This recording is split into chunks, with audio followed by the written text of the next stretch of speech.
할렐루야. 예, 저는 목사 안수를 받기까지 한 15년 정도를 아파트 건설 현장, 소위 말하는 노가대를 하면서 또 그 사이에 신학도 하고 또 사역도 하면서 지냈습니다. 물론 그 전에는 몇 번의 연거푸 계속되는 사업 실패도 경험을 했습니다. 그러면서 긴 터널을 지나오는 동안 또 육체적으로나 또는 경제적으로 결코 녹록지 않은 그런 시간을 지내왔던 것 같습니다. 종종 설교를 할 때에 저의 살아온 그 과거나 또 저의 그런 배경들을 예화로 또는 간증으로 전하는 적이 종종 있습니다. 어느 때는 이것들이 저에게 유익하지 않을 수 있겠다 하는 생각도 듭니다. 그럼에도 불구하고 저의 때로는 감추고 싶은 부끄러운 모습이나 과거도 이렇게 예화로 들기도 하는 이유는 그것이 저고 그렇게 살아온 저의 모습, 저의 지식이나 저의 경험이나 저의 인생이나 또 저의 말투나 성격이나 성향이나 그 모든 것들을 통해서 하나님의 말씀을 전할 때에 저라고 하는 통로로 사용하시기 때문입니다. 그래서 하나님의 말씀을 바로 잘 전하는 데에 저의 부족하고 연약한 또는 숨기고 싶은 부끄러움이 이것이 쓸모가 있다면, 조금이라도 도움이 된다면 저는 기꺼이 저의 감추고 싶은 부끄러운 부분들도 사용하고자 하는데 조금도 망설이지 않습니다. 제자 훈련을 하다 보면은 이제 우리가 제자 훈련 1팀, 2팀, 3팀으로 나누어져서 훈련하고 있는데요. 제자 훈련을 진행을 하다 보면 앞으로도 저의 감추고 싶은 과거나 부족함이나 연약함을 더 많이 오픈해야 될지도 모릅니다. 어쩌면 그것이 저한테 개인적으로는 또는 담임 목사로서는 손해가 될 수도 있을 것입니다. 저에게 손해가 되더라도 여러분이나 교회를 위해서 저는 조금이라도 도움이 된다면 전 망설이지 않을 작정입니다.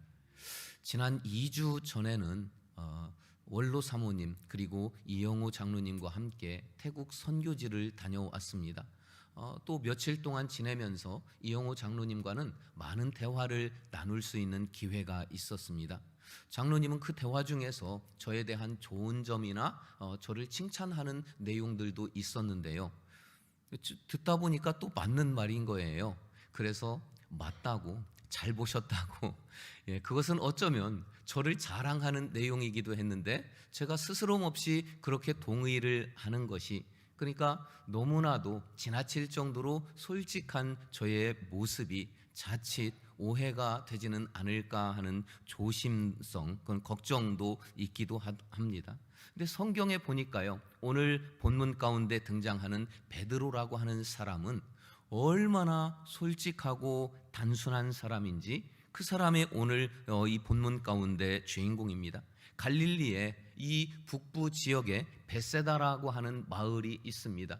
이곳에 이 베드로가 살면서 자기 동생 안드레 그리고 동업을 하고 있는 야고보, 요한 형제 이들과 함께 고기를 잡는 어부로서 가난하게 생활하고 있었습니다. 그런 그가 예수님의 부르심을 받습니다. 그런데 그 베드로가, 가난하고 무식하고 단순한 베드로가 12제자 중에 수제자로 인정을 받은 거예요. 이것으로 보아서 베드로가 나이가 가장 연장자이거나 아니면 그에게 특별한 리더십이 있거나 그 둘 중 하나일 거라고 옛날에는 그렇게 생각을 했지만 요즘 학자들은 전혀 그렇지 않다는 것을 다 알고 있습니다. 여러 학자들은 베드로에 대해서 심리적으로 접근을 하기도 합니다. 그는 뱃사람이었습니다. 거칠고 험한 그런 세상을, 환경을 살아가는 사람이었지요. 그에게는 야성과 적극성도 있고요, 충동적이고 성급한 성격의 사람이라는 겁니다. 그리고 경솔하고 무모한 사람이었고요, 열정적이고 반응이 대단히 빠른 사람이었다는 거예요. 이것을 한마디로 그래도 요약을 하면 그는 굉장한 다혈질의 사람이었다라고 심리학적으로 그를 진단하고 있습니다. 이런 베드로가요, 예수님이 승천하신 이후에 초대 기독교에 엄청난 영향력을 끼치는 위대한 지도자가 됩니다. 이것이 어떻게 가능할 수 있을까요? 사람의 일로서는 이것은 설명할 수가 없습니다. 이 사순절에 베드로를 통한 교훈을 오늘 함께 나누려고 합니다. 베드로를 우리가 좀 더 살펴보았더니 먼저 그 사람은 비겁하고 연약한 사람이었습니다. 그런데 이후에 그의 모습은 담대함의 본이 된 사람으로 바뀌어 있습니다. 예수님이 잡히셨어요. 그리고 대제사장의 집 안뜰에서 사내들인 공의회가 열리고 그리고 예수님이 신문을 받습니다. 제자들은 다 도망갔습니다. 베드로는 차마 거기까지 따라가지 못하고 바깥 뜰에서 불을 쬐면서 힐끔힐끔 예수님 쪽을 바라보고 있었습니다. 이때 한 여자 어린 종이 베드로가 예수님과 함께 있었다는 것을 알아보는 거예요. 베드로는 나는 모르는 사람이라고, 나는 저 예수라는 사람 도저히 절대로 모른다고 3번씩이나 부인을 합니다. 오늘 본문 74절에 보니까요, 그러자 베드로는 거짓말이라면 1000벌이라도 내가 받겠다며 맹세하면서 나는 그 사람 예수를 알지 못하오 하고 잡아떼었다. 바로 그때의 닭이 울었다. 베드로가 이렇게 비겁한 사람이었습니다. 연약한 사람이었습니다. 그저 안전 지키겠다고, 내가 생명을 걸고 예수님 지키겠다고 말했던 그 약속 불과 얼마 전이었는데 다 버리고 절대 모르는 사람이라고 부인하는 참 비겁한 연약한 사람이었습니다. 자, 또 한 가지 살펴볼까요? 시간이 많이 흐릅니다. 그리고 베드로는 복음을 전하는 사람으로 사역을 감당합니다. 그러나 그 비겁한 그 베드로의 성향, 기질은 여전히 남아 있습니다. 유대인들에게는요, 선민사상이 있습니다. 그래서 이방인들과는 함께 식사를 하지 않습니다. 그러면서 자기들의 영적인 자존심을 세우지요. 그런데 예수 그리스도, 기독교를 믿는 그리스도인들은 이것을 다 거부하고 없애버립니다. 그래서 베드로도 안디옥 교회에서 이 복음을 전할 때에 안디옥에 있는 사람들은 다 이방 사람들이지요. 이방인들과 함께 식사를 하면서 스스럼 없이 지냈습니다. 어느 날 그들과 함께 식사할 때에 예루살렘에서 유대인 선교사들이 오는데 거의 도착했다는 소식을 듣습니다. 식사를 하다 말고 도망가요. 그들에게 비판을 받을까봐 두려워서, 그래서 식사 자리를 박차고 도망가고 그 자리를 피합니다. 그렇게 함으로 인해서 이방인들과 함께 식사를 하던 다른 유대인 선교사들은 어떻게 해야 될지를 모릅니다. 길을 잃고 헤매지요. 그뿐만 아니라 안디옥에 있었던 이방인 그리스도인들에게는 큰 상처를 안겨줍니다.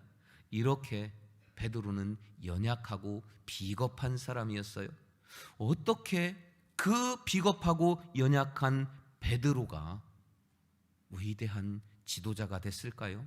우리는 베드로의 변화되는 그 과정이 성경에 나와 있지 않기 때문에 알 수 없습니다. 그러나 역사의 증언에 따라서 베드로가 나중에 십자가에 못 박혀 죽습니다. 로마에서 66년이나 67년경에 죽게 되는데, 그는 예수님이 십자가에 못 박혀 죽으셨는데 나는 그것을 감당하고 내가 어떻게 예수님처럼 죽겠냐, 그러면서 자기가 스스로 나는 십자가에 거꾸로 못 박혀 죽어야 마땅한 사람이다 하면서 그렇게 순교를 당하는 담대한 사람이 되었습니다.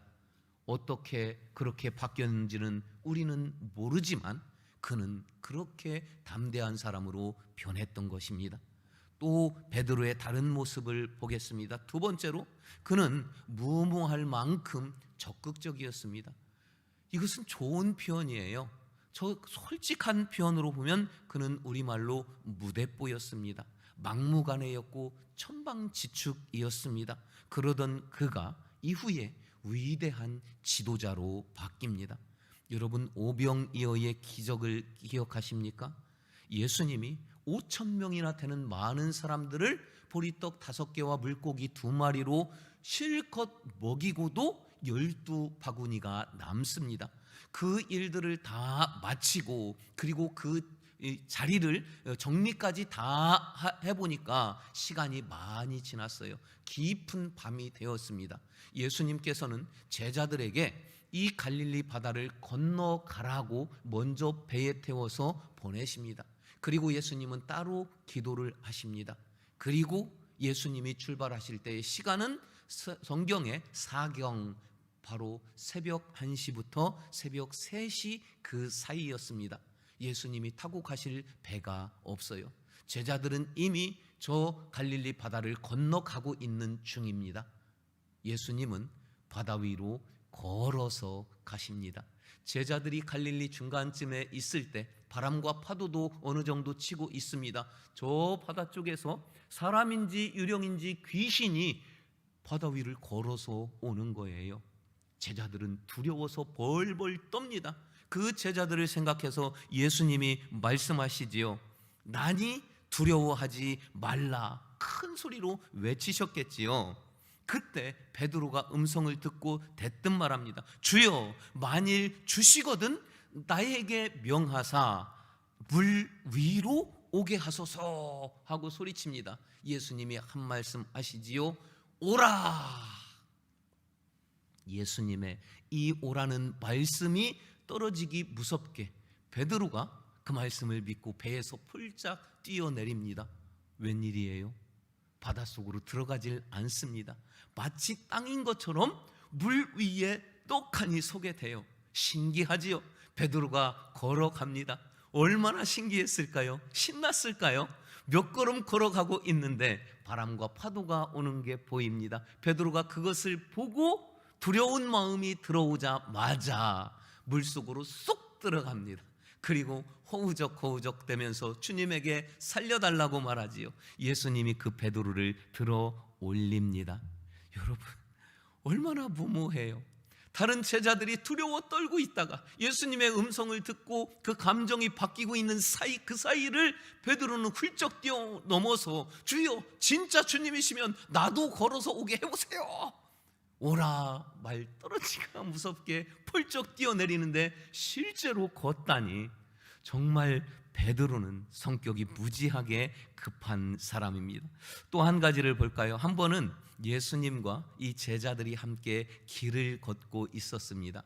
예수님이 제자들에게 질문을 하셔요. 너희는 나를 누구라고 하느냐? 이때 베드로가 기가 막힌 믿음의 대답을 합니다. 우리가 다 알고 있지요. 주는 그리스도시요 살아계신 하나님의 아들이십니다. 이 베드로의 믿음의 고백이 예수님을 너무너무 기쁘게 만들었어요. 예수님이 엄청 기뻐하시면서 바요나 시몬아 네가 복이 있다 하시면서 엄청난 축복을 주시는데 그의 이름이 지금까지는 시몬이었는데 이때부터 베드로로 바뀌게 됩니다. 반석이라고 그래요. 이 반석 위에 예수님이 내 교회를 세우겠다 말씀하십니다. 즉 교회에 그 위대한 지도자로 장차 만들어 주겠다는 겁니다. 여기까지는 엄청나지만 여기까지는 별것 아니에요. 예수님이 베드로에게 천국의 열쇠를 너에게 주겠다 이렇게 말씀하셔요. 베드로는 엄청나게 기뻤습니다. 뭐 그 기쁨을 말로 표현할 수 없겠지요. 무대뽀 천방지축 베드로 얼마나 기뻤겠습니까? 그저 행동이 먼저 나오는 베드로 팔짝팔짝 뛰었을 것 같아요. 폴짝폴짝 뛰면서 다시 길을 갑니다. 길을 가면서 예수님이 또 말씀하셔요. 이제 내가 곧 잡힐 것이고 고난을 받을 것이고 죽을 거야, 이 말씀을 하시는데 베드로가 또 생각도 없이 대뜸 말하는 겁니다. 절대로 그럴 수 없다는 거예요. 자, 마태복음 16장 22절에서 우리 함께 읽고 확인합니다. 이에 베드로가 예수를 꼭 붙들고 주님 안 됩니다. 절대로 이런 일이 주님께 일어나서는 안 됩니다 하면서 예수께 항의하였다. 이것은 우리는 잘 모르지만 원어의 뉘앙스에는 마치 베드로가 예수님보다 더 높은 사람이 된 거예요. 그래서 아니 무슨 내 동의도 없이 내 허락도 없이 어떻게 예수님이 그런 일이 있습니까? 안 됩니다. 그럴 수 없습니다. 그러면 그런 뉘앙스로 예수님에게 마치 더 높은 사람이 내 허락 없이는 안 된다고 그런 것으로 비추어졌습니다. 예수님은 어떻게 하십니까? 베드로를 혼내요. 사탄아, 네가 사람의 일을 생각하고 하나님의 일을 생각하지 않는구나. 내 뒤로 물러가라 하면서 방금 전까지는 엄청난 축복을 받았던 펄쩍펄쩍 뛰었던 베드로, 불과 바로 후에 길을 출발하면서 다시 사탄아 하면서 책망을 받습니다. 그만큼 청방지축이에요. 그만큼 앞뒤 분간하지 않고 그저 무대뽀로 나서는 베드로입니다. 한 가지만 더 살펴보겠습니다. 예수님이 잡히시기 직전에 저녁 식사를 하시고 제자들에게 발을 씻겨주십니다. 순서대로 차례대로 발을 씻겨주시다가 베드로의 차례가 됩니다. 베드로는 안 된다고, 어떻게 선생님이 내 발을 씻겨주냐고 극구 반대를 합니다. 아니 자기가 첫 번째도 아니었어요. 이미 몇 번째고 그리고 자기 순서가 왔는데 그럼 앞에 발을 씻긴 제자들은 뭐가 됩니까? 자기는 안 된다는 거예요. 요한복음 13장 8절에 보니까 베드로가 다시 예수께 말하였다. 안 된다고 하고 또 지금 옥신각신하는 거예요. 아닙니다. 내 발은 절대로 씻겨주지 못하십니다. 예수께서 대답하셨다. 내가 너를 씻겨주지 않으면 너는 나와 상관이 없다.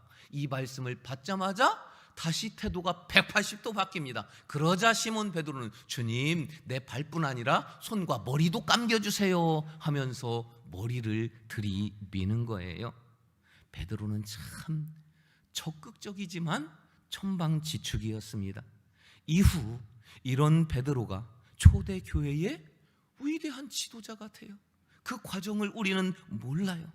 그러나 하나님은 계산하지 않고 생각하지 않고 이성으로 판단하지 않고 주님의 말씀이라면 나는 내 생각은 하나도 중요하지 않아요. 그저 주님 말씀이라면 무조건 받아서 즉각적으로 반응하는 그런 베드로의 성품 성향을 하나님은 다듬고 고쳐서 귀하게 사용하셨습니다. 여러분, 베드로의 또 다른 부분을 살펴보겠습니다. 세 번째, 그는 고기 잡는 어부였어요. 그래서 사람 낚는 어부로 바뀝니다. 그리고 이후에 그는 참 목자가 됩니다. 마태복음 4장 19절에 보니까 말씀하시되 나를 따라오라. 내가 너희를 사람 낚는 어부가 되게 하리라 하시면서 베드로를 제자로 예수님이 부르십니다. 고기 잡는 어부에서 사람을 낚는 어부로 바뀌고 3년 동안 예수님과 동행하지요. 그리고 예수님이 십자가에 못 박혀 돌아가십니다. 그리고 예수님은 3일 만에 다시 부활하십니다. 부활하신 예수님이 베드로를 어디서 다시 만나십니까? 처음 고기 잡던 바닷가에서 다시 만나셔요. 그 사이를 못 참고 예수님 이제 돌아가셨네? 다 끝났네? 자, 나와 함께 가서 고기나 잡자. 그의 동료들 다 데리고 바다로 가서 고기 잡고 있는 그 베드로를 예수님이 그곳에서 만나십니다. 그리고 예수님이 베드로에게 질문하시지요. 네가 이 사람들보다 나를 더 사랑하느냐? 예수님이 질문하신 이 사랑은 아가페 사랑이었어요. 아가페 사랑은 하나님이 우리를 사랑하실 때만 쓰고 부모님이 자녀를 사랑할 때, 즉 목숨도 내주고 아무것도 아끼지 않고 다 줄 수 있는 그런 사랑을 할 때만 쓸 수 있는 게 아가페 사랑이었어요. 예수님의 이 네가 나를 사랑하느냐 질문에 그렇게 적극적이고 천방지축이었던, 생각 없이 바로 대답 먼저 하는 그 베드로 대답 잘 못합니다. 주님이 아시잖아요. 우물쭈물했었지요. 그리고 많은 세월이 흐릅니다. 베드로전서 4장 8절은 베드로가 성도들에게 이렇게 편지합니다. 무엇보다도 뜨겁게 서로 사랑할지니 사랑은 허다한 죄를 덮느니라.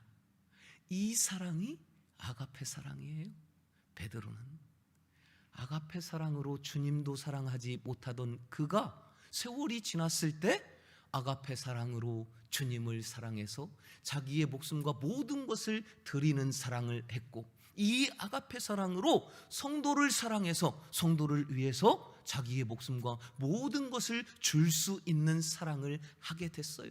그래서 그 사랑의 사람으로 거듭난 베드로가 그리스도인들에게 편지로 외치고 있는 겁니다. 여러분, 내가 여러분을 아가페 사랑으로 사랑하니 여러분도 그 사랑으로 서로 사랑하면서 그 뜨거운 사랑으로 모든 서로의 허물들, 상처들, 미움들, 원망들, 다툼들 그거 다 덮어주세요. 가능해요. 내가 해보니까 가능합니다. 이렇게 외치고 있는 것입니다. 이제 말씀을 정리하려고 합니다. 하나님은 무모한 또 한 사람을 들어서 사용하신 것을 우리가 확인하게 됩니다. 사무엘상 13장 14절과 사도행전 13장 22절을 우리 연거푸 함께 다시 한번 읽어보십니다. 지금은 왕의 나라가 길지 못할 것이라 여호와께서 왕에게 명령하신 바를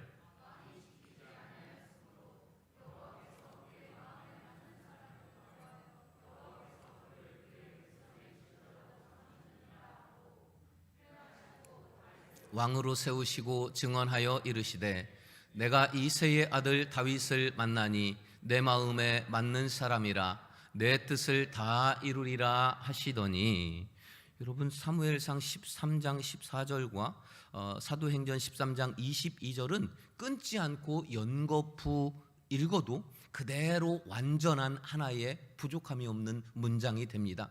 하나님이 사울에게 사무엘을 통해서 하시는 말씀이에요. 네가 이렇게 내가 오기 전에도 제사를 먼저 지냈으니 이제는 내가 너를 패하고 내 마음에 맞는 사람을 다시 왕으로 세우겠다 하시고, 이새의 아들 다윗을 만나니 내 마음에 딱 맞는 사람이라 내 뜻 다 이루겠다 이렇게 말씀하십니다. 도대체 하나님은 다윗의 어떤 점이 그렇게 마음에 드셨을까요? 다윗의 어떤 점이 그렇게 하나님의 마음에 딱 맞았을까요? 다윗이 아직 소년이었을 때에 블레셋과 전쟁이 나는 전쟁터에 나갑니다. 형들에게 도시락을 배달하라는 아버지의 심부름으로 갔어요. 전쟁터에 가봤더니 난리도 아니에요. 저 블레셋의 골리앗이라고 하는 엄청난 블레셋 장군이 이스라엘을 모욕하는데도 아무도 분노하지 않고 두려움에 떨고만 있습니다. 다윗이 신청을 해요. 내가 나가서 저놈과 싸우겠다고 신청합니다. 이때 사울 왕이 도대체 누가 어떤 용맹한 장수가 신청했냐, 그를 보자 했더니 다윗이 사울과 만나는 거예요.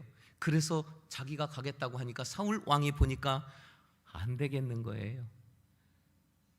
큰 싸움을 잘하는 장수가 아니고 어린 소년이에요. 너 갈 수 있겠냐? 너 싸울 수 있겠냐? 또 안 될 것 같은데, 이때 다윗이 사울에게 이렇게 말합니다. 사무엘상 17장 34절에 그러나 다윗은 굽히지 않고 사울에게 말하였다. 임금님의 종인 저는 아버지의 양떼를 지켜왔습니다. 사자나 곰이 양떼에 달려들어 한 마리라도 물어가면 저는 곧바로 뒤쫓아가서 그놈을 쳐 죽이고 그 입에서 양을 꺼내어 살려내곤 하였습니다. 그 짐승이 저에게 덤벼들면 그 턱수염을 붙잡고 때려 죽였습니다. 사울 왕에게 왕이요, 내 양 물어가는 사자든 곰이든 저는 따지지도 않고 바로 달려가서 그 입 찢어버리고 내 양 도로 찾아내고 그를 때려서 죽였습니다. 저 골리앗 저놈도 그 사자나 곰과 다를 바 없으니 내가 싸우겠다고 말하는 거예요. 당시에 다른 목자들은 사자나 곰이 나타나면 모두들 자기의 안전을 먼저 챙겼습니다. 그런데 모자란 다윗이에요. 묻지도 않고 따지지도 않고 생각지도 않고 곧바로 쫓아가는 겁니다. 자기의 안전을 생각하지 않은 멍청한 다윗이었어요. 무모한 다윗이었어요. 천방지축 다윗이었어요. 그러나 하나님의 눈에 보시기에는 그 다윗은 한 생명을 아끼고 사랑하는 그 마음이 하나님의 마음과 딱 맞았던 겁니다. 신실하신 하나님은 그 다윗을 내 마음에 맞는다고 왕으로 세우셨습니다. 신실하신 하나님은 연약한 베드로도 그렇게 바꿔주셨습니다. 비겁한 베드로, 무모한 베드로, 무식하고 무대뽀 베드로의 그 기질도 하나님의 일을 하기에 가장 적합한 자로 만들어서 사용하셨습니다. 오늘 말씀 중에 가장 중요한 말씀이 있어요.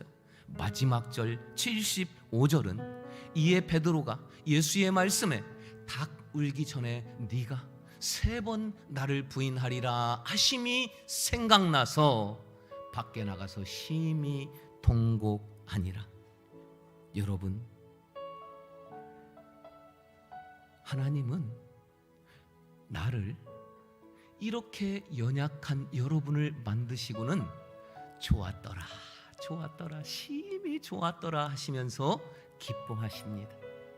예수님은 그 연약한 나 살리시겠다고 대신 십자가에 돌아가셨습니다.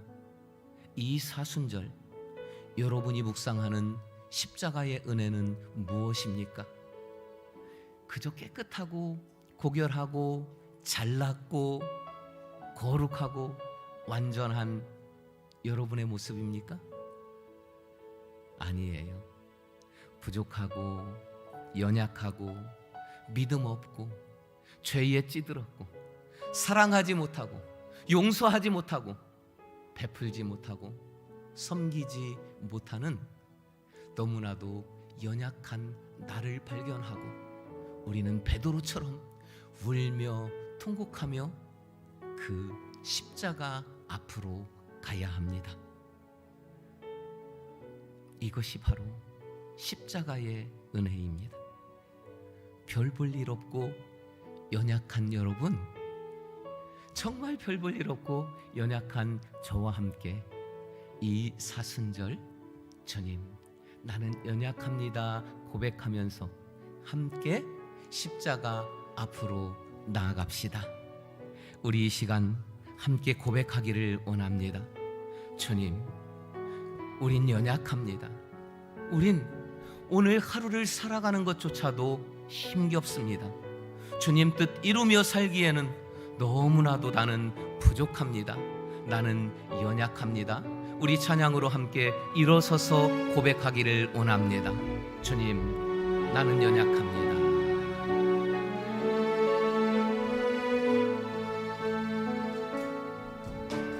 주여, 우린 연약합니다. 우린 오늘을 힘겨워 합니다. 주 뜻 이루며 살기엔 부족합니다. 주 뜻 이루며 살기에 부족합니다. 우리는 너무나도 연약합니다. 우린 연약합니다. 주여, 우리는 넘어집니다. 주여, 우린 넘어집니다. 오늘 하루 또 실수합니다. 주의 긍휼을 구하는 나는 죄인입니다. 죄인입니다. 그래서 주님만 바라봅니다. 주만 바라봅니다. 한없는 주님의 은혜, 한없는 주님의 은혜 온 세상 위에 넘칩니다. 가릴 수 없는 주 영광 온 땅 위에 충만합니다. 주님만 이리오니 우린 그 길 따라갑니다. 그날에 우리 이루신 주는 완전합니다. 한없는 주님의 은혜, 한없는 주님의 은혜 우리 두 손 높여 고백합시다. 온 세상 위에 넘칩니다. 가릴 수 없는 주 영광 온 땅 위에 충만합니다. 주님만 이리오니 우린 그 길 따라갑니다. 그날에 우리 이루신 주는 완전합니다. 사랑하는 여러분, 우리는 연약합니다. 하나님이 나를 이렇게 지으셨어요. 내 연약함을 감추지 말고 하나님 앞에 그대로 다 내이면서 주님, 이 연약한 나를 받아주소서, 이 연약한 나를 하나님 뜻대로 사용하여 주시옵소서. 우리 말씀 붙잡고 주여 3번 부르시고 함께 기도하십니다. 주여 주여 주여 아버지 하나님 감사합니다. 아버지 하나님, 나는 연약합니다. 주여 나는 부족합니다. 주여 저는 죄인입니다. 주여 저는 사랑하지 못하고, 주여 저는 용서하지 못하고, 주여 저는 더러웁니다. 아버지 하나님 죄인입니다. 내 더러운 모든 죄를 어찌하리까. 아버지 하나님, 이 연약하고 이 부족하고 이 나약하고 아버지 하나님 쓸모없는 나를 아버지 하나님 내 모습이 되어 주님 앞에 나오니 주여 나를 사용하소서. 한없는 주의 은혜로 사용하소서. 한없는 주님의 은혜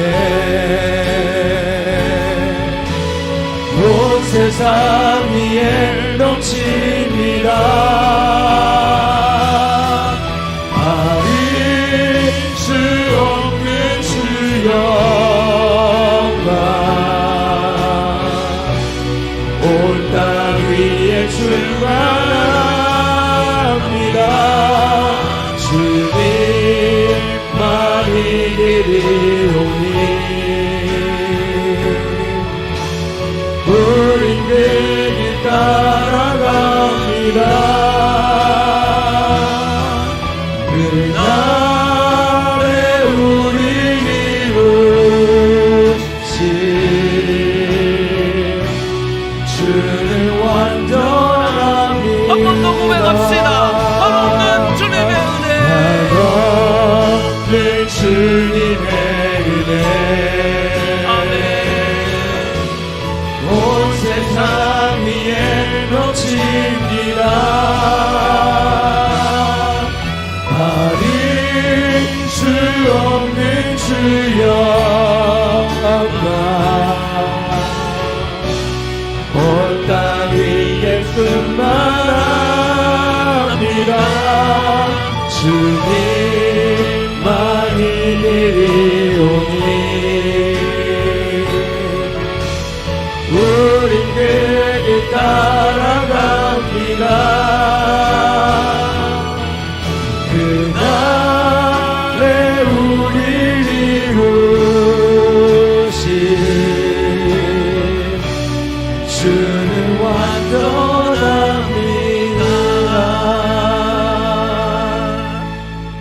할렐루야. 아버지 하나님, 이 연약한 나를, 이 부족한 저를, 이 죄로 얼룩지고 더러운 저를 주여 저 십자가의 보혈 앞에서 맞아주시니, 품어주시니, 안아주시니 감사합니다. 하나님, 이 연약함까지도 하나님 손에서 다듬어지고 만들어져 하나님 손에 딱 맞는 합당한 제가 되게 하여 주시옵소서. 하나님 뜻에 의해 쓰임받는 우리 교회가 되게 하여 주시옵소서. 지금은 우리 구주 예수 그리스도의 은혜와 하나님 아버지의 무한하신 사랑하심과 성령의 감화 감동 인도 역사하여 주심이 내 연약한 이 모습 그대로 십자가 앞에 나아가는 이곳 가운데 있는 모든 주의 백성들 머리 위에 연약함으로 인하여, 그것으로 인하여 승리케 하시는 영광의 십자가의 삶의 자리 위에 하나님이 세우신, 하나님이 사용하시는 이성민 교회 위에 지금부터 영원토록 함께 하시기를 간절히 축원하옵나이다. 아멘.